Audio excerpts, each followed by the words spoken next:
Now, friends, there are thousands of examples of this type of contracts and agreements which we all are part of every day of our life. So, इतना सब देखने के बाद में हमें अभी ये पता चला है कि कॉन्ट्रैक्ट तो जैसे मराठी में हमारे कहावत है कि एखादी गोष्ट पाचवीलाच पुजलेली माने क्या पाचवीला पुजले इसका मतलब ये होता है मराठी में हिंदी में उसका मतलब ये है कि कोई भी चीज जन्म से हमारे साथ में जो चिपक जाती है वो मरते दम तक हमारा साथ नहीं छोड़ती उसको मराठी में हम कहते हैं पाचवीला पूजने। इसका मतलब जब हम इस इंडिया में जन्म हमने लिया है तो हम उसको चाहे या ना चाहे we are part of the contracts and the acts of this law of land of India. Constitution is one and there are so many others. तो इतना सब देखने के बाद में जब अगर आपको अभी समझ में आया है कि इतने सब कॉन्ट्रैक्ट्स और एग्रीमेंट हम उसका हिस्सा होते हैं, हम चाहे या ना चाहे, तो अभी हमारा एक कर्तव्य बनता है कि ये कॉन्ट्रैक्ट होते क्या है, ये कॉन्ट्रैक्ट बनते कैसे है, इन कॉन्ट्रैक्ट्स में आता क्या है। Now the time has come to understand each and every basic aspect of these agreements and contracts. So now let us go for that. Now friends, what is contract? Simple definition. Friends, और एक बात मैं आप सबसे कहना चाहूंगा, life में ध्यान में रखो, ये हमारा अकाउंटेंसी हो, इकोनॉमिक्स हो या कॉमर्स हो या लॉ हो, कोई भी पेपर हो, हम टीचर लोग हमेशा बच्चों से एक ही चीज एक्सपेक्ट करते हैं कि एग्जाम में भले कोई भी डेफिनेशन है तो वर्ड टू वर्ड अगर आप उसको बाहर करके लिख नहीं पाए तो भी चलेगा, लेकिन उसमें से आपको क्या समझ में आया है और आपको समझ में आया है ये हमको समझना चाहिए। और हमें कब समझेगा, जब उसको आप समझने के बाद में अपने सिंपल वर्ड्स में लिख पाओगे। तो एग्जाम में वगैरह या ओरल एग्जाम में, रिटन एग्जाम में हम क्या देखते हैं कि आपको समझ में आया है कि नहीं आया। इसीलिए जब कोई भी टॉपिक हो, वहां पे डेफिनेशन हो या सेक्शंस हो, आपको फोकस कहां पे रखना है कि वो वर्ड टू वर्ड आपको बाहर करने की जरूरत नहीं है। हाँ, जहाँ पे एक दो लाइन की डेफिनेशन होती है, फॉर एग्जाम्पल इकोनॉमिक्स में अगर एक डेफिनेशन है तो when the prices increase demand falls वगैरह, ऐसे बहुत सी बातें होती है। हमारे अकाउंटेंसी में आपने देखा पर्सनल अकाउंट है, रियल अकाउंट है, नॉमिनल अकाउंट है, उसके डेबिट क्रेडिट के रूल्स है। तो ये सब ठीक है, एक एक दो दो लाइन की चीजें है वो बाहर करना ठीक है, लेकिन जब बड़ी बड़ी बातें होती है तो आपको ये देखना है कि you have to understand that. और अंडरस्टैंडिंग कैसे होती है, मैं आपको एक एग्जांपल बताऊंगा friends, and from that you will understand कि हमको कैसे करना है। मैं आपको बढ़िया एग्जांपल देता हूं कि हम पढ़ाई कैसे करते हैं। सी क्या होता है, मैंने ये देखा है पिछले 25-30 सालों में as a student also and as a faculty also कि easy things we make difficult on our own. हम सिंपल सिंपल चीजों को डिफिकल्ट कर देते। क्यों करते हैं, हम उसको बाहर करने जाते। फ्रेंड्स, आज मेरा 51 चालू है, मैं आपको झूठ नहीं बोलूंगा, और इतना सब एक्सपीरियंस होने के बाद में भी आज मैं अगर कोई चीज बाहर करने जाऊं ना तो मुझे भी घंटों लग सकते हैं या किसी को भी घंटों लग सकते हैं, लेकिन उसकी जरूरत नहीं होती है। किसी भी चीज को बाहर करना ये पढ़ाई का उसूल नहीं है। पढ़ाई का उसूल क्या होता है, किसी भी चीज को लॉजिकली समझना और किसी भी चीज को लॉजिकली अपने सिंपल वर्ड्स में लिखना, इसको बोलते हैं उस बात को समझना या उसकी पढ़ाई करना। और ये हमको करना होता है। मैं आपको बढ़िया एग्जांपल देता हूं, इससे दूसरा एग्जांपल देने की जरूरत भी नहीं पड़ेगी। फॉर एग्जांपल, अभी पिछले 3-4 महीनों से आप थिएटर में नहीं गए होंगे, लेकिन जब हम थिएटर में जाते थे, या अभी भी समझो हम हमारे किसी भी चैनल पे कोई मूवी वगैरह देखते, कभी आपने गौर किया है, इतने सालों से आप ये मूवी वगैरह देख रहे हो, आप 2 घंटे का, सवा 2 घंटे का, 2.5 घंटे का मूवी देखते हो, बराबर है। आप जब मूवी देख के थिएटर में से बाहर आते हो तो आप पिक्चर की पूरी स्टोरी बोल सकते हो, बोलते भी हो, सामने वाले को नैरेट करते हो, बराबर है। कभी आपने ये सोचा है कि आप थिएटर में मूवी को रट्टा मारने के लिए गए थे?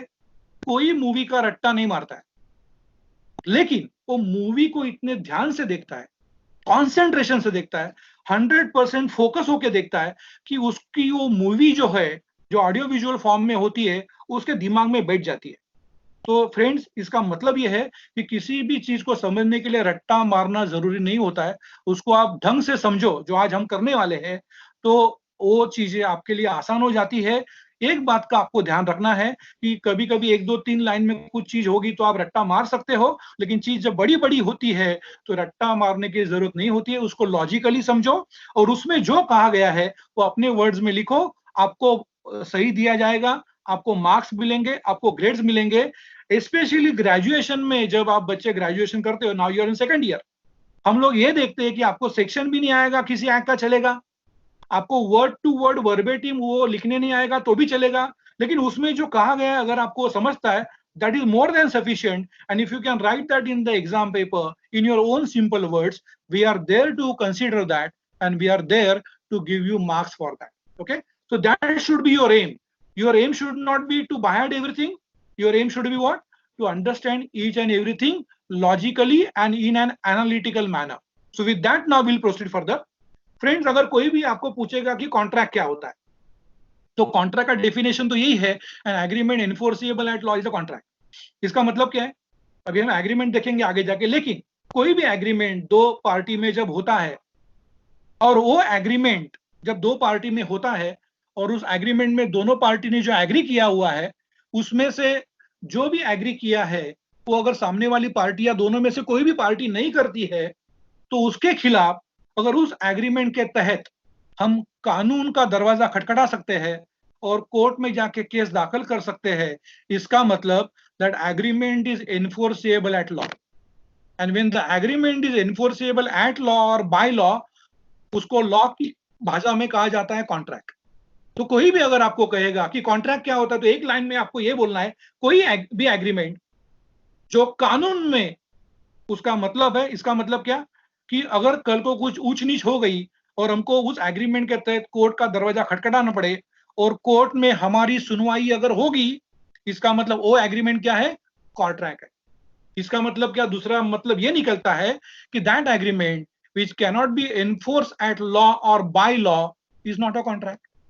हम अभी आगे जाके एग्जाम्पल देखेंगे, बट इतना ध्यान में रखिए कि कोई भी एग्रीमेंट दो लोगों में होता है और उसमें अगर वो एग्रीमेंट के हिसाब से दोनों पार्टी या दोनों पार्टी में से कोई पार्टी अगर उसके मुताबिक अगर वो उसका जो ड्यूटी है वो अगर नहीं करती है, उसका काम नहीं करती है, और वो एग्रीमेंट अगर हम कोर्ट में नहीं ले जा सकते, कोर्ट में केस दाखिल नहीं कर सकते, तो वो कानून के हिसाब से कॉन्ट्रैक्ट नहीं है। यह ध्यान में रखिए। तो एक लाइन का डेफिनेशन है, any agreement enforceable at law और by law is a contract. दो ही बातें हैं, उसका एग्रीमेंट होना जरूरी है, एग्रीमेंट में क्या क्या आता है हम आगे जाके देखेंगे। एट द सेम टाइम वो एग्रीमेंट कानून में अगर हम पेश करें तो उसकी सुनवाई हो सकती है, उसी एग्रीमेंट को हम कानून की भाषा में कॉन्ट्रैक्ट कहते हैं। अभी एनफोर्सेबल एट लॉ का मतलब क्या है कि उसमें लीगल ऑब्लिगेशन लीगल ऑब्लिगेशन मतलब क्या है, लीगल ऑब्लिगेशन का मतलब यह है कि उसकी कोर्ट में सुनवाई हो सकती है। फ्रेंड्स, मैं आपको एक एग्जांपल देता हूं, ऐसे बहुत से एग्जांपल हम आगे जाके दिखने वाले, लेकिन एक एग्जांपल मैं आपको दूं। समझो एक आदमी दूसरे आदमी को प्रॉपर्टी बेच रहा है, बराबर है। आपने देखा होगा, सुना भी होगा कि whenever any property is sold and purchase by some other party, उसका रजिस्ट्रेशन होता है। और रजिस्ट्रेशन के टाइम आपने और एक बात सुनी होगी, या नहीं सुनी होगी तो अभी आप समझ लो, कि you have to pay stamp duty to that government. For example, अभी महाराष्ट्र गवर्नमेंट ने, यहाँ पे महाराष्ट्र में जो भी प्रॉपर्टी का सेल और परचेस होता है, on that everybody has to pay 5% stamp duty to government of Maharashtra. अभी इसका मतलब क्या है कि अगर आपने 5% स्टैम्प ड्यूटी नहीं भरी, तो जो भी एग्रीमेंट आप बना रहे हो, that will not be having enforceability by law. इसका मतलब क्या है, मैं आपको दो एग्जांपल देता हूं। फॉर एग्जांपल, ए ने बी को प्रॉपर्टी बेचा है और उसमें 5% स्टैम्प ड्यूटी भरा हुआ है, और समझो अभी ए और बी में कुछ हो गया, और समझो ए कोर्ट में जाना चाहते हैं, बी कोर्ट में जाना चाहता है, और 5% स्टैम्प ड्यूटी यहाँ पे गवर्नमेंट ऑफ महाराष्ट्र को भरा है। इसका मतलब ये एग्रीमेंट लीगल है, और अगर इसमें ए बी जिसको भी वहां पे तकलीफ हुआ होगा, वो कोर्ट में जा सकता है और कोर्ट में आपकी सुनवाई होगी, क्योंकि 5% स्टैम्प ड्यूटी आपने गवर्नमेंट ऑफ महाराष्ट्र को दिया हुआ है। Since you have paid stamp duty, that agreement is having a legal obligation, और कोर्ट में जज को आपका सुनवाई करना होगा। दूसरा एग्जांपल लो, ए ने बी को प्रॉपर्टी बेचा है और वहां पे 5% स्टैम्प ड्यूटी नहीं भरा है। इसका मतलब आप दोनों ने कुछ किया हुआ है, जहां पे 5% स्टैम्प ड्यूटी आपको गवर्नमेंट ऑफ महाराष्ट्र को भरना चाहिए था, लेकिन आपने वो नहीं भरा है। तो अगर आपने गवर्नमेंट को नहीं भरा है और कल को अगर ए और बी में कुछ हो जाता है, तो कोर्ट आपकी सुनवाई क्यों करेगा? आपने हमारा ख्याल अगर नहीं रखा है, तो सिंपल बात है, हम आपका ख्याल क्यों रखेंगे? It is as simple as that. So when there is some legal obligation under any contract, under any agreement, we say it is enforceable by law. Okay, उसका एक एग्जांपल मैंने नीचे दिया हुआ है। समझो ए ने बी को अपना प्रॉपर्टी 80 लाख में बेचने का कबूल किया है। A has agreed to sell his house to B for 80 lakh. Okay, A अपना प्रॉपर्टी बी को 80 लाख में बेच रहा है। अभी ये एग्रीमेंट फॉर सेल दोनों ने वहां पे लिखा पढ़ी किया, राइटिंग में दोनों ने साइन किया है, और इसका रजिस्ट्रेशन सब रजिस्ट्रार के ऑफिस में हुआ है। और जैसा मैंने अभी कहा, on this 5% stamp duty is also paid to government of Maharashtra. ये हो चुका है। इसका मतलब now it is a legal document. This agreement for sale is a legal document. और अगर इसके तहत इसके बाद में एक बार एग्रीमेंट हो गया, स्टैंप ड्यूटी पे हो गई, रजिस्ट्रार के सब रजिस्ट्रार के ऑफिस में उसका रजिस्ट्रेशन हो गया, उसके बाद में ये लीगल डॉक्यूमेंट बन जाता है, लीगल ऑब्लिगेशन वहां पे आ जाता है। और कल को और ए और बी के बीच में कुछ भी हो गया तो दूसरी जो पार्टी है, अगर ए ने कुछ किया होगा तो बी, और अगर बी ने कुछ किया होगा तो ए कोर्ट में दावा पेश कर सकता है, और वहां पे उसको जो भी तकलीफ हुई है उसकी सुनवाई की जाएगी, और जज वो जो वहां पे हुआ है उसके हिसाब से अपना जजमेंट दे देगा। तो this is now after registration becomes a legal document. अभी यहाँ पे आगे क्या हुआ है कि एग्रीमेंट के तहत ए ने वो प्रॉपर्टी का 80 लाख में से 20 लाख रुपया ले भी लिया है। इसका मतलब रजिस्ट्रेशन हो गया है, पैसा भी ले लिया थोड़ा सा। आगे जाके अभी क्या होता है कि ए को कोई दूसरा मिल जाता है जो 80 लाख से ज्यादा देने वाला है, तो ए की नीयत बिगड़ जाती है, उसको लालच आ जाती है, तो वो बोलता है बी को क्यों 80 लाख में बेचने का, मैं सी को 1 करोड़ में बेचूंगा। ऐसा हो सकता है, या आगे ऐसा भी हो सकता है कि ए को ऐसा लगे मुझे बेचना ही नहीं है, so A changes his mind. So in this case now B की यहाँ पे कोई गलती नहीं है। 80 लाख में एग्रीमेंट हुआ था, उसका स्टैंप ड्यूटी भरा गया था, उसका सब रजिस्ट्रार के ऑफिस में रजिस्ट्रेशन हुआ था। Accordingly B has paid 20 lakhs to A also, and even after that now all of a sudden A says ki, no I don't want to sell my house to you. Now you can understand here Mr. B is agreed party, B के साथ नाइंसाफी हुई है। और अगर agreement के तहत B ने कोई गलत नहीं किया है, बी ने एग्रीमेंट साइन किया है, स्टैंप ड्यूटी पे किया है, बायर को हमेशा स्टैंप ड्यूटी भरना पड़ता है, सेलर नहीं भरता है, तो बी स्टैंप ड्यूटी बायर ने बी ने पे किया है, बी ने 20 लाख का एडवांस दिया है। After that suppose A says no I don't want to sell my property, then A is at fault and not B. So then what B will do? B will take A to the court, क्योंकि B ने अपना काम किया, A अपना काम नहीं करना चाहता, और लीगल ऑब्लिगेशन आ गया। क्यों मैंने बोला? Because agreement is entered into, stamp duty is paid, and it is registered in the sub registrar office.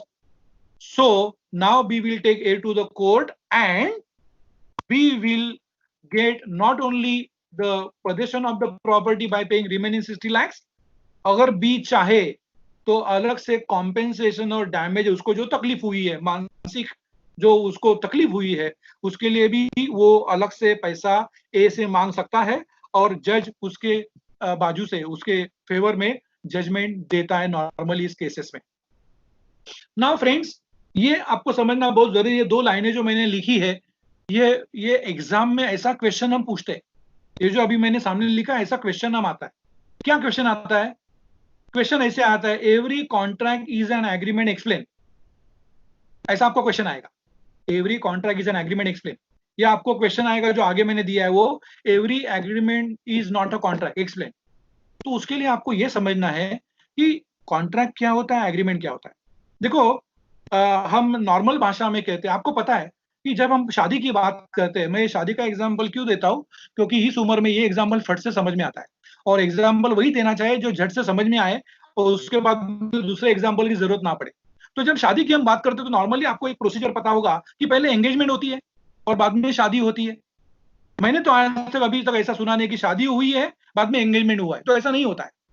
सो कानून के हिसाब से भी आपको पहले यह समझना है कि पहले एग्रीमेंट होता है और बाद में उसका कॉन्ट्रैक्ट बनता है। पहले कॉन्ट्रैक्ट नहीं बनता है, पहले एग्रीमेंट होता है। So agreement is like an engagement और कॉन्ट्रैक्ट इज लाइक शादी। तो कॉन्ट्रैक्ट के लिए एग्रीमेंट का होना जरूरी है, बराबर है, क्योंकि एग्रीमेंट ही नहीं होगा तो उसका आगे जाके कॉन्ट्रैक्ट नहीं बन सकता है। क्योंकि एग्रीमेंट कॉन्ट्रैक्ट कब होता है, मैंने कहा था वही एग्रीमेंट को हम कॉन्ट्रैक्ट कहते हैं जो एनफोर्सेबल बाय लॉ है, एट लॉ, माने वो एग्रीमेंट जो हम कोर्ट में दिखा सकते हैं, जिसकी सुनवाई कोर्ट में हो सकती है, उसी को कॉन्ट्रैक्ट कहते हैं। और वो एग्रीमेंट जिसकी कोर्ट में सुनवाई ना हो उसको कॉन्ट्रैक्ट हम नहीं कहते। इसका मतलब क्या है कि हर कॉन्ट्रैक्ट एग्रीमेंट होता ही है, लेकिन कोई एग्रीमेंट जिसकी कोर्ट में सुनवाई ना हो वो कॉन्ट्रैक्ट नहीं होगा।